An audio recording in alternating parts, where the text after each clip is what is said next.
O remédio contra a trombose toma de jejum ou de barriga cheia? Será que os alimentos interferem com o tratamento da má circulação e da trombose? Se você faz jejum intermitente, dieta cetogênica, dieta dos gladiadores, se você é vegano, o que pode e o que não pode comer enquanto está fazendo o tratamento da trombose? Será que interfere os alimentos, o que você come, atrapalha ou melhora a ação dos remédios na circulação, no trombo? Será que ajuda no seu tratamento e na sua recuperação da trombose? Ou será que alguns alimentos atrapalham o efeito dos remédios?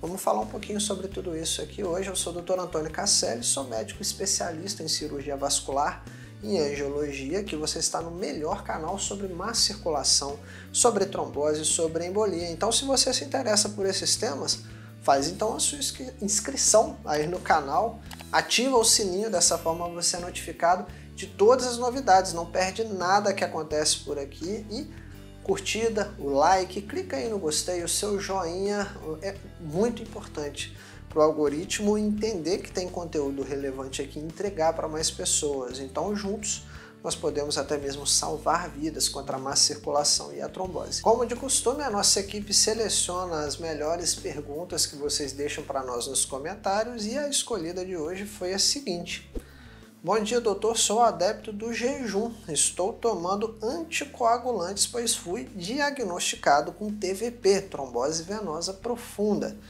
Queria saber a sua opinião sobre isso, então vamos lá. Como que a gente faz com relação aos medicamentos de circulação, os anticoagulantes? Então, primeira coisa, a gente precisa entender qual anticoagulante nós estamos falando, porque existem três categorias, três classes de anticoagulantes. Cada uma dessas classes tem as suas propriedades, ou seja, podem ser usados para uma pessoa, interferem ou não com os alimentos, tudo isso vai mudar um pouco o seu tratamento. Então vamos falar então de forma ampla sobre as classes. Nós temos três grupos. Primeiro são as heparinas. As heparinas são remédios injetáveis, não existem comprimidos. Então, a grávida, você conhece alguma gestante que precisou ficar tomando injeção de anticoagulante para prevenir trombose na gestação? Então, são as heparinas. As heparinas têm o Liquemine, tem o Clexane, tem o Versa, são as injeções, os injetáveis, são os anticoagulantes injetáveis. E depois os outros dois grupos são os comprimidos, mas eles são diferentes entre si. Existem os comprimidos, que são um grupo chamado de Marevan, Coumadin, Varfarina, que são os cumarínicos.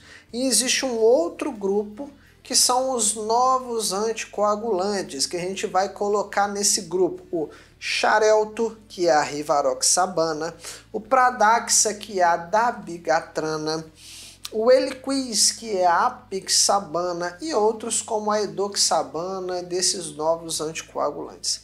Cada um desses três grupos tem suas propriedades. Os injetáveis, eles não interferem com a alimentação, com o jejum. Por quê? Porque eles são administrados por via parenteral, por forma de injeção no subcutâneo. Eles são absorvidos e vão fazer o efeito deles.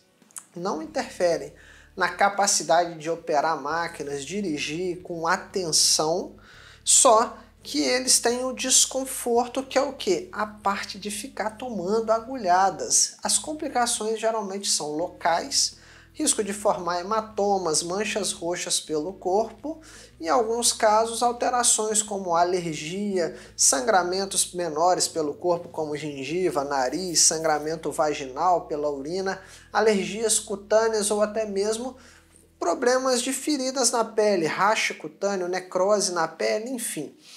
Geralmente, então, com a alimentação, que é o nosso foco aqui, o jejum, os injetáveis, as heparinas, Clexane, Versa, o Liquemine, não interferem. Se você faz uso deles, pode fazer jejum, pode alimentar, pode tomar chá verde, pode comer verdura, pode comer o que você quiser, que não vai interferir com as injeções, os anticoagulantes injetáveis. O segundo grande grupo, que são os cumarínicos, que envolve o Coumadin, o Marevan, a Varfarina, que é o princípio ativo, a Varfarina, Coumadin e Marevan são os nomes comerciais. Primeira coisa que eu tenho que te falar é que se você toma esses remédios e você não faz exame de controle, já começou tudo errado. Por quê? Porque eles precisam ser dosados no sangue. A gente tem que fazer exame para saber se ele está dentro da faixa terapêutica.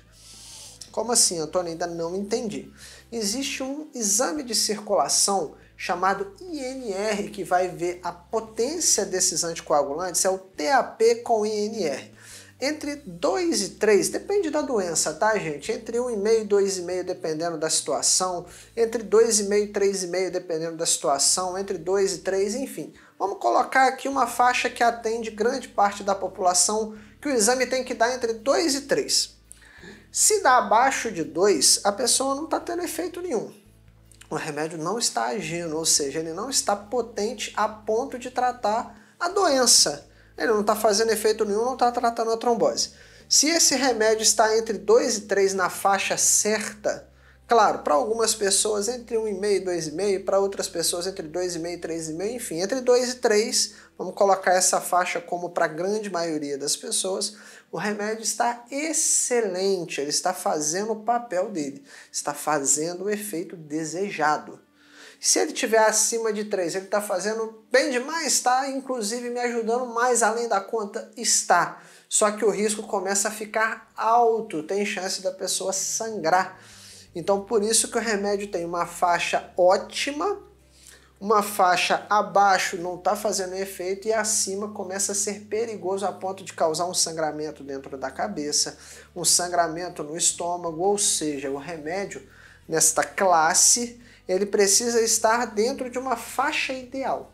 E existem vários alimentos que interferem, existem vários alimentos como folhas verdes, alguns tipos de alimentos, literalmente uma lista de mercado que vai interferir na ação desses remédios. Dependendo do alimento, pode aumentar ou diminuir o efeito da medicação. Por quê? Porque esses remédios interferem na vitamina K do seu corpo. Se o alimento é rico em vitamina K, ele vai dificultar o remédio, porque o remédio age na vitamina K, você está dando muita vitamina K para a pessoa, ou seja, vai neutralizar o remédio, vai perder o efeito. Se você ingere alimentos com baixa quantidade de vitamina K, o remédio vai fazer o seu efeito e não vai perder a potência. Se você quer entender quais são esses alimentos, tem várias lives, vários vídeos aí no canal onde eu te explico com detalhes. Mas nesse caso, o jejum não interfere com o Marevan, com o Coumadin ou com a varfarina, que são os cumarínicos. Pode tomar medicação de barriga vazia ou de barriga cheia. É o tipo de alimento que atrapalha. Alimento com vitamina K neutraliza o remédio. O alimento com pouca vitamina K deixa o remédio fazer o efeito dele. Como que eu sei se o remédio está fazendo efeito, está forte, está fraco? Fazendo exames de controle. Na última situação, que são os novos anticoagulantes, o Xarelto, o Pradaxa, o Eliquis, Rivaroxabana, Apixabana, esses remédios novos aí, eles precisam ser administrados com alimentos, porque os alimentos ajudam o corpo a absorver. O Xarelto, por exemplo, a Rivaroxabana, ele é melhor absorvido pelo corpo de barriga cheia, de estômago cheio. Agora, o tipo de alimento não interfere na potência dele. Ou seja, chá verde, suco verde, folhas, alimento rico em vitamina K não diminui, não deixa esses remédios fracos porque eles não agem na vitamina K. Esses remédios que são os novos anticoagulantes também não precisa ficar fazendo exame de sangue de controle. Agora, eles não são permitidos nas grávidas, em quem está amamentando, quem tem problema nos rins, quem tem baixo peso, abaixo de 60 quilos. Então, existem situações onde alguns remédios podem ser usados, onde outros remédios não podem ser usados. Dependendo do remédio que você está tomando, ele interfere com a alimentação, dependendo não. Existem remédios que interferem com o tipo de alimentação, por exemplo, alimentos ricos em vitamina K neutralizam o efeito do Marevan, do Coumadin, da varfarina, que são os cumarínicos. Dependendo do remédio, como os novos anticoagulantes, não interferem com a vitamina K, o tipo de alimento.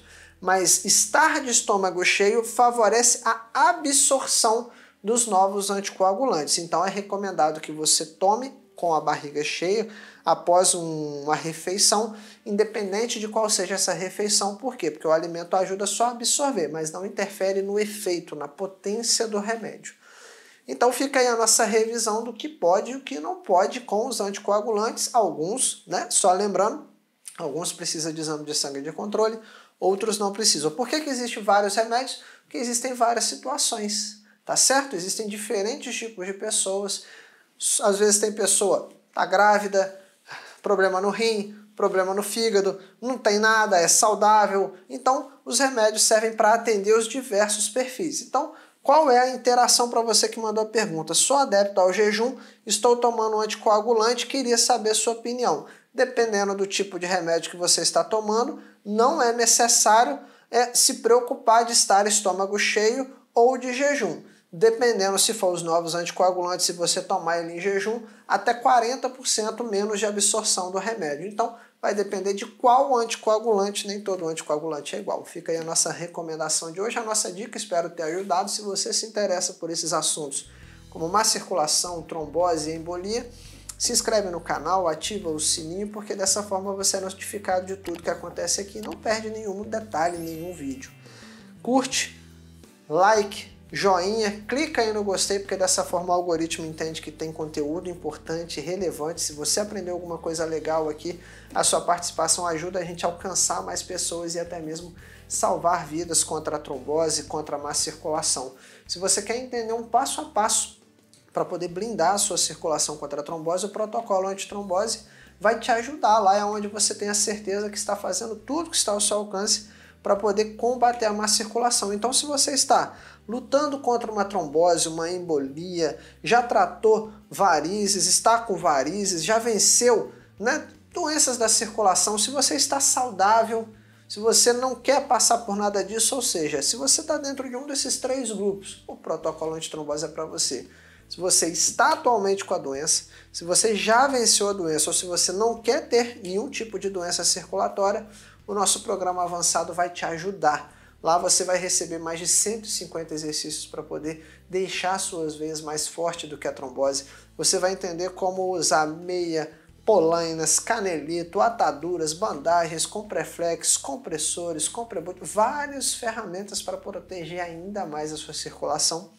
Lá você vai entender também como identificar no dia a dia situações como: será que a sua alimentação está atrapalhando a sua circulação, o seu tratamento? Lá nós vamos te indicar tudo aquilo que você é capaz de fazer para diminuir ao máximo o seu risco de ter a trombose, a má circulação. Lá você vai entender como de fato blindar a sua circulação contra as doenças que podem atrapalhar uma má circulação de forma geral. Na descrição desse vídeo tem um link, é só clicar para você ser direcionado para uma página onde você vai entender mais detalhes sobre o protocolo antitrombose e como participar, como se inscrever para o nosso programa avançado. Comentários é o nosso ponto de interação, coloca lá para mim o seu nome, de qual cidade você está falando e a sua dúvida. Lá é onde a gente pode interagir, onde você pode deixar para mim sugestão para os próximos vídeos, o que você está gostando, o que você não está gostando aqui do canal, para a gente melhorar cada vez mais e trazer um conteúdo relevante para você com cada vez mais qualidade. Eu te espero então no nosso próximo vídeo. Até logo!